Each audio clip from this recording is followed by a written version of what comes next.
F ಡಿಯಾ ಬಾಂಡಾ ಯಾವುದು best? ಈ question ನಿಮ್ಮ ಮೈಂಡ್ ಅಲ್ಲಿ ಕೂಡ ಬರ್ತಿರುತ್ತೆ ಅಲ್ವಾ?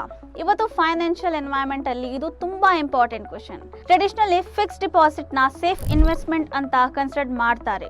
Guaranteed return, fixed interest, low risk. ಅಂದ್ರೆ ಪ್ರಾಬ್ಲಮ್ ಏನಾದ್ರೆ ಎಫ್ ಡಿ ರಿಟರ್ನ್ ಜಾಸ್ತಿ ಟೈಮ್ ಇನ್ಫ್ಲೇಷನ್ ನ ಬೀಟ್ ಮಾಡಲ್ಲ.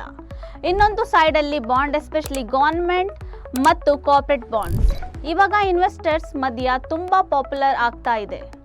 ಗವರ್ನಮೆಂಟ್ ಬಾಂಡ್ಸ್ ರಿಲೇಟಿವ್ಲಿ ಸೇಫ್ ಇರುತ್ತೆ, ಕಾರ್ಪೊರೇಟ್ಸ್ ಬಾಂಡ್ ಸ್ವಲ್ಪ ಹೆಚ್ಚು ರಿಟರ್ನ್ ಕೊಡುತ್ತೆ, ಆದ್ರೆ ಅದರ ಜೊತೆ ಸ್ವಲ್ಪ ಎಕ್ಸ್ಟ್ರಾ ರಿಸ್ಕ್ ಕೂಡ ಇರುತ್ತೆ. ಎಕ್ಸ್ಪರ್ಟ್ಸ್ ಹೇಳೋದು ಏನಂದ್ರೆ ಜಸ್ಟ್ ಪೈಸಾ ಸೇಫ್ ಇಟ್ಕೊಳ್ಳೋದು ಸಾಕಲ್ಲ, ಇವತ್ತು ಟೈಮಲ್ಲಿ ರಿಟರ್ನ್ಸ್ ಇನ್ಫ್ಲೇಷನ್ ಮೇಲೆ ಇರಬೇಕು. ಅದಕ್ಕೆ ಫೈನಾನ್ಷಿಯಲ್ ಲಿಟ್ರಸಿ ಮೇಲೆ ಕೂಡ ಹೆಚ್ಚು ಫೋಕಸ್ ಆಗ್ತಾ ಇದೆ. ಯೂಟ್ಯೂಬ್ ತರ ಡಿಜಿಟಲ್ ಪ್ಲಾಟ್ಫಾರ್ಮ್ಸ್ ಅಲ್ಲಿ ಕ್ರಿಯೇಟರ್ಸ್ ಬಾಂಡ್, ಮ್ಯೂಚುವಲ್ ಫಂಡ್ಸ್, ಇಟಿಎಫ್ಸ್ ಮತ್ತು ಪ್ಯಾಸಿವ್ ಇನ್ಕಮ್ ಸ್ಟ್ರಾಟಜೀಸ್ ಬಗ್ಗೆ ಎಜುಕೇಶನಲ್ ಕಾಂಟೆಂಟ್ ಶೇರ್ ಮಾಡ್ತಾ ಇದ್ದಾರೆ. ಟ್ರೆಂಡ್ ಕ್ಲಿಯರ್ ಇದೆ.